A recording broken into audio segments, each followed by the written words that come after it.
ഇസ്ലാം എന്താണ് പറഞ്ഞത്? ആഭാസങ്ങളും പേക്കൂത്തുകളും എന്റെ സമൂഹത്തിൽ കടന്നു വരുന്നതാണ്. ഇത് ഇന്ന സലാഹൽ മർഅ, പെണ്ണ് നന്നാവുക എന്ന് പറഞ്ഞാൽ സലാഹൽ മുജ്തമഅ, അതൊരു സമൂഹത്തിന്റെ നന്മയാണ്. ഒരു പെണ്ണ് നന്നായി പോയാൽ അത് സമൂഹം നന്നായി പോയി. മലയാള ഭാഷയിൽ പെണ്ണൊരുമ്പെട്ടാൽ എന്ന പദപ്രയോഗം തന്നെയുണ്ട്. എന്താണ് ആ പദപ്രയോഗം അർത്ഥമാക്കുന്നത് എന്റെ പ്രിയപ്പെട്ടവരെ?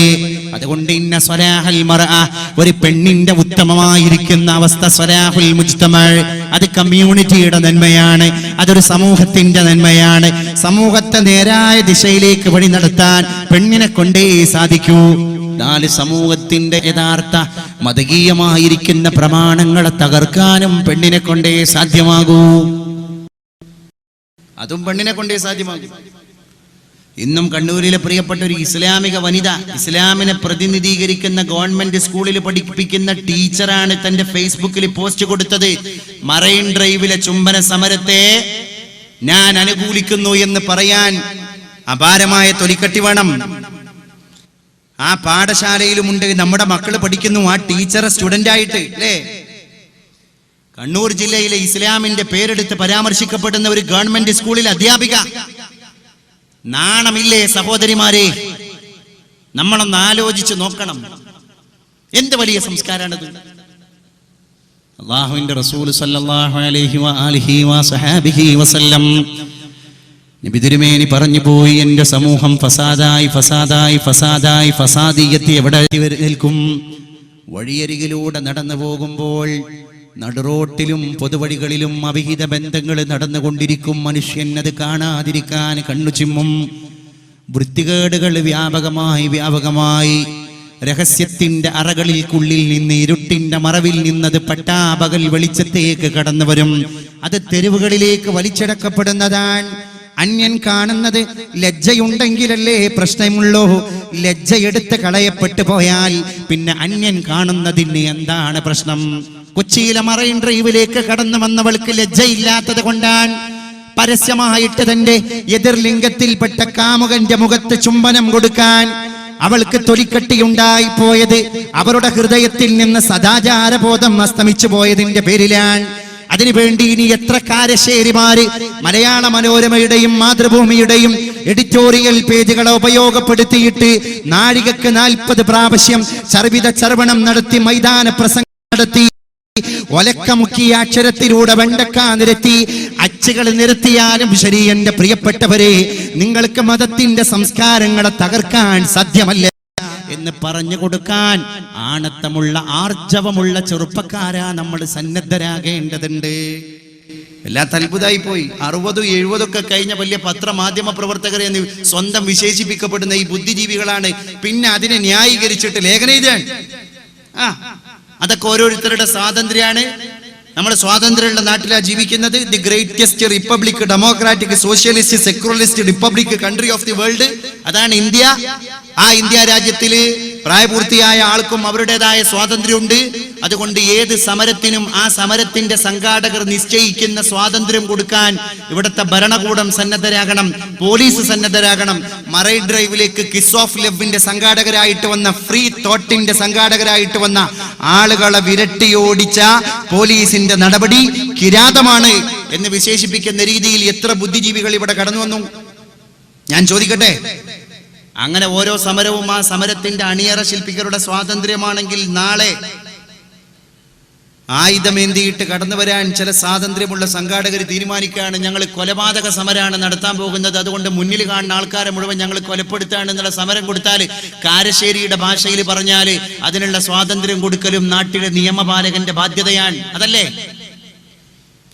എന്തിനാ ഈ ഇഷ്യൂ ഉണ്ടായത്? കോഴിക്കോട് ഡൗൺ ടൗൺ എന്ന് പറയുന്ന ഒരിക്കലും പ്രശസ്തമല്ലാതിരുന്ന, ഇപ്പോൾ യുവമോർച്ചയുടെ പ്രവർത്തകന്മാര് വളരെ പ്രശസ്തിയുടെ കൊടുമുടിയിലേക്ക് എത്തിച്ച ഒരു ഹോട്ടൽ, ആ റെസ്റ്റോറന്റിൽ സദാചാരത്തിന് നിരക്കാത്ത പ്രവർത്തനങ്ങൾക്ക്, അനാശാസ്യ പ്രവർത്തനങ്ങൾക്ക് അതിന്റെ ഉടമകൾ, ബന്ധപ്പെട്ട അനുയായികൾ സ്വാതന്ത്ര്യം അല്ലെങ്കിൽ അതിനുള്ള സംവിധാനങ്ങളും സൗകര്യങ്ങളും ഒരുക്കി കൊടുക്കുന്നുണ്ട്. അതിനെ എതിർക്കാനുള്ള സമര രീതി രാജ്യത്തിന്റെ ഭരണഘടനയിലുണ്ട്. അതിന് നിയമപാലകരെ സമീപിക്കാം, കോടതിയെ സമീപിക്കാം, നാട്ടിലെ പൗരപ്രമാണിമാരെ സമീപിക്കാം. വ്യാപാരി വ്യവസായി ഏകോപന സമിതിയുടെ യോഗം വിളിക്കാം, ഒക്കെ ചെയ്യാം. കല്ലെറിയ, ചില്ല് തകർക്കുക, നിഷ്കരണം, അവിടെ വലിയ വലിയ സംഘടനകൾ ഉണ്ടാക്കുക. ആ സമര രീതി ശരിയല്ലായിരുന്നു. ആ ഹോട്ടൽ തകർത്തതിന്റെ പേരിലാണ് മറൈൻ ഡ്രൈവിൽ കിസ് ഓഫ് ലവിന്റെ സമരം നടത്തിയതെങ്കിൽ ഞാൻ ചോദിക്കട്ടെ, ഇതിലും വലിയ സദാചാരം ഇവിടെ നടന്നിട്ടുണ്ടല്ലോ.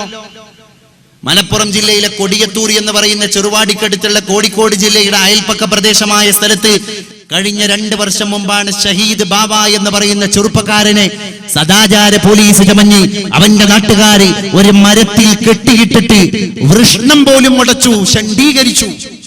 പച്ച മലയാളത്തിൽ ഞാൻ പറയാൻ, ആ സഹോദരൻ മരണത്തിന് വിധേയനായി പോയി.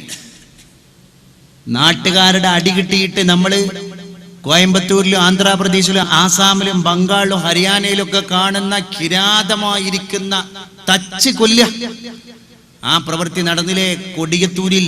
ഏത് സദാചാര വിരുദ്ധ പ്രക്ഷോഭത്തിന്റെ ആൾക്കാരാണ് മറൈൻ ഡ്രൈവ് ഷഹീദ് ബാബ മരിച്ചപ്പം വന്നത്? ഞാൻ ചോദിക്കട്ടെ, ഒരാളുണ്ടായോ? ഒരു പെൺകുട്ടി ഉണ്ടായോ ഫ്ലക്സ് പാടും പ്ലക്കാർഡും പിടിക്കാൻ? ആരുമില്ലായിരുന്നു. പെരുമ്പാവൂരിൽ രവി കൊലപ്പെടുത്തത് എങ്ങനെയാണ്? പെരുമ്പാവൂരിലെ KSRTC ബസ് സ്റ്റാൻഡിൽ വെച്ചിട്ട് ഞങ്ങളെ പോക്കറ്റ് അടിച്ചത് നീയാണെന്ന് പറഞ്ഞിട്ട് രവി എന്ന് പറയുന്ന പാവപ്പെട്ട ഇന്നസെന്റായ നിരപരാധിയായ ഒരു മനുഷ്യനെ ആ നാട്ടുകാർ മുഴുവൻ തല്ലി ചതച്ച് അവസാനം അദ്ദേഹം മരണത്തിലേക്ക് വലിച്ചേക്കപ്പെടുകയുണ്ടായി. രവി സദാചാര പോലീസിന്റെ ഇരയായിരുന്നു. ആ സദാചാര പോലീസിനെതിരെ ഒരു മറൈൻ ഡ്രൈവും ഉണർന്നില്ല അല്ലേ? എന്നിട്ട് മറൈൻ ഡ്രൈവിലേക്ക് വന്നപ്പോ അതിനെ ന്യായ ആൾക്കാർ. അതിലും വലിയ രസം, ഈ മറൈൻ ഡ്രൈവിൽ ചുംബന സമരം നടത്തിയിട്ട് പോലീസ് പിക്കപ്പ് ഇട്ടിട്ട് പിടിച്ച് പോലീസ് വാനിലിട്ട് പിടിച്ച് കൊണ്ടുവന്ന ആളുകളുടെ കൂട്ടത്തിലുണ്ട് ഒരു 70 വയസ്സായ കാക്ക. സുബ്ഹാനല്ലാഹ്, മൂപ്പർക്കൊക്കെ എന്താണാവോ? നിങ്ങളൊന്ന് ആലോചിച്ചു എന്ന് പറഞ്ഞാൽ എന്റെ സമൂഹം പ്രായഭേദമന്യേ ദുഷിക്കും. ആ ദുഷിച്ചതിന്റെ ഏറ്റവും റിയാലിറ്റി മരിക്കാത്ത ഇപ്പോഴും ചൂടപ്പം പോലെ നിലനിന്നുകൊണ്ടിരിക്കുന്ന ഒരു എവിഡന്റ്, അതാണ് മറൈൻ ഡ്രൈവിലെ ഇഷ്യൂ. അതുകൊണ്ടാണ് ഞാൻ ഇത് അടിവരയിട്ട് പറയാൻ കാരണം, ഇത് ചില്ലറ കാര്യമല്ല. അതെന്താ അറിയോ? മറൈൻ ഡ്രൈവ് ഇഷ്യൂ ഇനി പരാമർശിക്കാതെ പോയാൽ ഇത് കേരളത്തിലെ കൗമാരക്കാരായിരിക്കുന്ന പിള്ളേർക്ക് വലിയൊരു ധൈര്യം കൊടുത്തിട്ടുണ്ട്. അത് നിങ്ങൾ തിരിച്ചറിയണം. ഇന്ന് ഞാൻ കുറ്റിപ്പുറം റെയിൽവേ സ്റ്റേഷനിൽ ഇങ്ങോട്ട് വണ്ടി കയറാൻ നിൽക്കുമ്പോൾ അവിടെ പുസ്തക വിൽപ്പന നടത്തിക്കൊണ്ടിരിക്കുന്ന ഒരു ചെറുപ്പക്കാരൻ ചർച്ച തന്നെ നടത്തുന്നത് ഇതാണ്. എന്നിട്ട് അവിടെ വന്നിട്ട് ചോദിക്കുകയാണ്, മറൈൻ ഡ്രൈവിന്റെ ഇഷ്യൂ പ്രസിദ്ധീകരിക്കപ്പെട്ട ഏതെങ്കിലും പീരിയോഡിക്കൽസ് ഇറങ്ങിയോ എന്ന് പറഞ്ഞാൽ ഇപ്പോഴത്തെ മലയാള ഭാഷ, കേരള ശബ്ദം, മാതൃഭൂമി, മലയാളം വാരിക, അതുപോലെ തന്നെ ഇത്തരത്തിലുള്ള പീരിയോഡിക്കൽസ് വാരികകളും മാസികകളും കാത്തു നിൽക്കുകയാണ് ആൾക്കാർ. യൂട്യൂബ് സജീവായി, ഫേസ്ബുക്ക് സജീവായി, അപ്ലോഡിങ് സജീവായി, ഡൗൺലോഡിങ് സജീവായി. ഇത് ഇന്ത്യ രാജ്യത്തിന്റെ ബോർഡറുകൾ കടന്ന് പുറം രാജ്യങ്ങളിൽ ചർച്ച ചെയ്യപ്പെട്ടു. കേരളം മാറി. അതിലും വലിയ രസം, വിനീത നായർ എന്ന് പറയുന്ന ഒരു പെൺകൊടി മനോജ് എന്ന് പറയുന്ന ചെറുപ്പക്കാരനെ ചുംബിച്ചതിന്റെ രംഗം ഫാത്തിമ മനോജിനെ ചുംബിക്കുന്ന രംഗം എന്നായിരുന്നു അല്ലേ? വിനീതയെ ഫാത്തിമ വൽക്കരിക്കുന്നതിന്റെ പത്ര ധാർഷ്ട്യം നമ്മൾ തിരിച്ചറിയണം. അപ്പൊ ഇതിനെ ഒരു കമ്മ്യൂണൽ ഇഷ്യൂ ആക്കാനുള്ള ഇതടക്കം നടന്നുകൊണ്ടിരിക്കുന്നുണ്ട്. ഞാൻ വേദനയോട് കൂടെ പറയാണ്. അതിന്റെ ലക്ഷ്യം എന്തിനായിരുന്നു?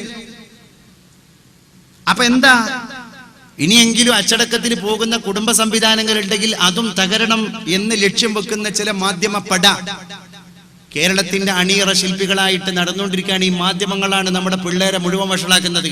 ഇല്ലെങ്കിൽ കണ്ണൂരിലെ പിള്ളേരെ കണ്ടുക്കോ, മാഹിയിലെ പെൺകുട്ടികളെ കണ്ടുക്കോ, കാസർഗോഡത്തെ പെൺകുട്ടികളെ കണ്ടുക്കോ എന്നുള്ള വരി കേരളത്തിന്റെ ബോർഡർ വിട്ടിട്ട് ഇറ്റാകാൻ പാടില്ലായിരുന്നു. അത് മാധ്യമങ്ങൾ ഏറ്റെടുത്തതാണ്. അവസാനം തിരുവനന്തപുരത്തിന്റെ സ്റ്റുഡിയോയിൽ നിന്ന് എത്ര ചാനലുകാര് ഈ പെൺകുട്ടികളെ തേടി വന്നു ഒന്ന് ഇന്റർവ്യൂ നടത്താൻ.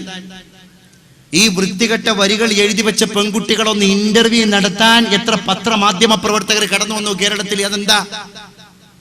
ഞാൻ പറയുന്നു, മുഖ്യധാരയ്ക്ക് വിരുദ്ധമായിട്ട് ഇവിടെ എന്ത് നടന്നാലും അതിനെ ഏറ്റുപിടിക്കാൻ ഒരു മാധ്യമ അജണ്ടയുണ്ട്. ആ മാധ്യമ അജണ്ടയുടെ ഏറ്റവും വലിയ ബലിയാടാണ് ഇന്നത്തെ മുസ്ലിം കുടുംബിനി. ഞാൻ തുറന്നു പറയാൻ, കോഴിക്കോട് വന്നിട്ട് ഈ അടുത്ത് ഓടിക്കൊണ്ടിരിക്കുന്ന ഒരു സീരിയലിന്റെ, വളരെ പോപ്പുലർ ആയിക്കൊണ്ടിരിക്കുന്ന ഒരു സീരിയലിന്റെ ഡയറക്ടർ വന്നാണ്ട് പറഞ്ഞത്, മലബാറിലെ ഉമ്മമാരാണ് ഞങ്ങളുടെ സീരിയലിനെ വിജയിപ്പിക്കുന്നത്. ആ മലബാറിലെ ഉമ്മമാരെങ്ങാനും ഇത് വേണ്ട എന്ന് വെച്ചിരുന്നെങ്കിൽ സീരിയൽ പ്രസ്ഥാനം തന്നെ പൂട്ടിപ്പോകുമായിരുന്നു. എന്റെ ഉമ്മ, എന്റെ പെങ്ങളെ, ആരാണ് ഇവർക്ക് വളം വെച്ച് കൊടുക്കുന്നത് എന്ന് നമ്മൾ തിരിച്ചറിയണം. ഏറ്റവും വലിയ അനാശാസ്യങ്ങൾക്ക് കൊടപിടിക്കുന്നത് നമ്മളാണ്. നിങ്ങൾ ആലോചിച്ച് നോക്കണം. ഇതുപോലെ തന്നെ റേഡിയോയിൽ കോളിംഗ് പരിപാടി നടക്കുകയാണെങ്കിൽ എവിടെ നിന്നായാലും ശരി, പത്തനംതിട്ടയിലാണെങ്കിലും ഒരു പാട്ടിന് ഡെഡിക്കേഷൻ ആവശ്യപ്പെട്ടിട്ട് റേഡിയോക്ക് കോൾ വരുന്നത് മുസ്ലിങ്ങൾ തെരഞ്ഞാൽ പോലും കാണാത്ത പത്തനംതിട്ടയെന്നും ഏതെങ്കിലും ഒരു ഫാത്തിമ, ഒരു സൈനബ, ഒരു ഖദീജ ആയിരിക്കും. കാരണം വെറുതെ ഇരിക്കുന്ന ടീം അവരാണ് അല്ലേ? ചാനലുകളിൽ ചർച്ച ചെയ്യപ്പെട്ടില്ലേ? എവിടെയാണ് ഇനി ഇവള് ചർച്ച ചെയ്യപ്പെടാതിരിക്കാൻ?